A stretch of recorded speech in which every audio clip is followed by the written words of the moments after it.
Welcome to CoreLogic's housing market update for April 2021. The heat in the housing market intensified last month with our National Home Value Index recording a 2.8% rise. That's the fastest rate of appreciation since October 1988, when values are up 3.2% over the month. These exceptionally strong growth conditions remain broad-based, with values rising by at least 1.5% across each of the capital cities over the month. Sydney led the pack for capital gains, with values surging 3.7% over the month and 6.7% higher over the first quarter of the year. The last time Sydney housing values recorded a quarterly trend this strong was back in June and July of 2015. Following this brief surge, the pace of capital growth rapidly slowed as limits on investor lending kicked in to slow the market. March marked several inflection points across the market. Sydney and Melbourne have now staged a full recovery from earlier downturns. With the acceleration in capital gains across Australia's two largest housing markets, the larger capitals have started to outpace many of the smaller cities that were previously leading the charge in growth. Additionally, for the first time in a year, growth in capital city housing values outpaced the regional markets. CoreLogic's combined capital cities index recorded a 2.8% lift in March, compared with a 2.5% gain seen across the combined regionals index. Housing values in regional areas are 11.4% higher over the past year, demonstrating the higher, earlier and stronger growth trend. Capital city values are now 4.8% higher on an annual basis, with an acceleration in growth evident in March. Victoria was the only state where regional housing values rose at a faster pace than their capital city counterparts. Regional Victorian values were up 2.6% compared with a 2.4% rise across Melbourne over the month. Lower density housing has continued to outpace higher density housing for capital gains. Nationally, house values were 3% higher over the month, while unit values were up a more modest 1.9%. Across the combined capitals, the quarterly rate of growth for houses at 6.5% is more than double that of units at 3.1%. Despite the underperformance, it does look as though unit markets have turned a corner, with Sydney recording 2 consecutive months of rising values, while the Melbourne unit market has seen values consistently rising since October last year, with the trend accelerating over recent months. At the heart of these strong housing market conditions is a disconnect between demand and supply. On the supply side, total advertised listings remained extremely low through March. A count of national total listing numbers over the 4 weeks ending March 28th shows advertised stock levels were 25.5% below the 5-year average.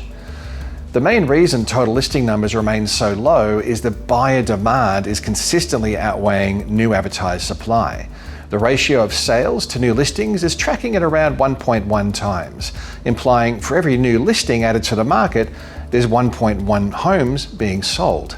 Such a rapid rate of absorption is keeping overall inventory levels low and adding to a sense of FOMO amongst buyers.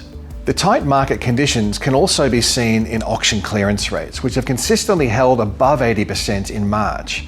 This is also evident through rapid selling times and lower discounting rates for private treaty sales. The pace of capital gains has been accelerating across the Brisbane market since the COVID downturn found a floor in September last year. Local housing values were down 0.9% through the worst of the COVID period and have surged 7% higher over the past 6 months.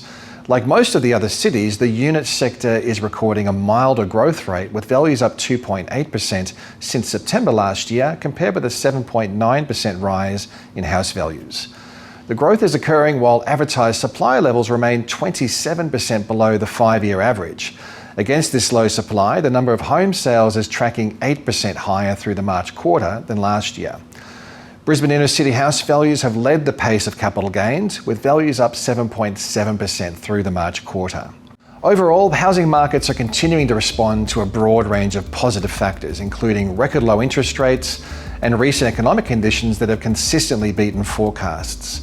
In response, Australians are feeling optimistic and confident in making high commitment decisions related to the property market.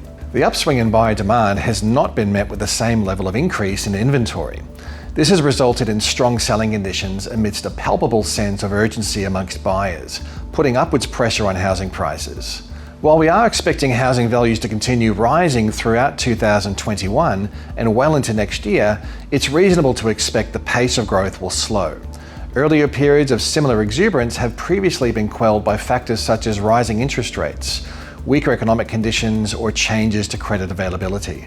As the housing market hits record high values, speculation is mounting as to what will trigger the next downswing phase of the cycle.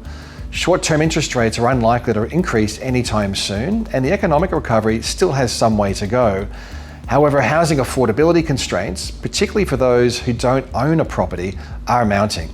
There will be substantially less fiscal support going forward for homeowners and potential first home buyers, which will likely contribute to a tapering of demand. This is especially the case amongst first home buyers, where demand has been brought forward by a range of incentives set to end this year. The prospect of tighter credit policies is also on the radar, which we know from previous periods of credit tightening will likely have an immediate dampening effect on housing market activity.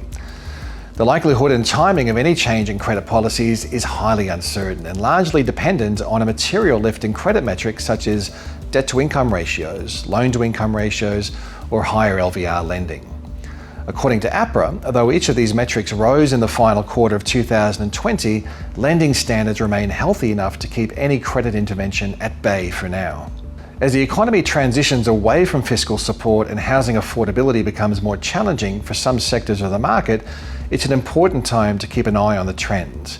You can keep up to date with all the housing market twists and turns via the CoreLogic research pages at www.corelogic.com.au.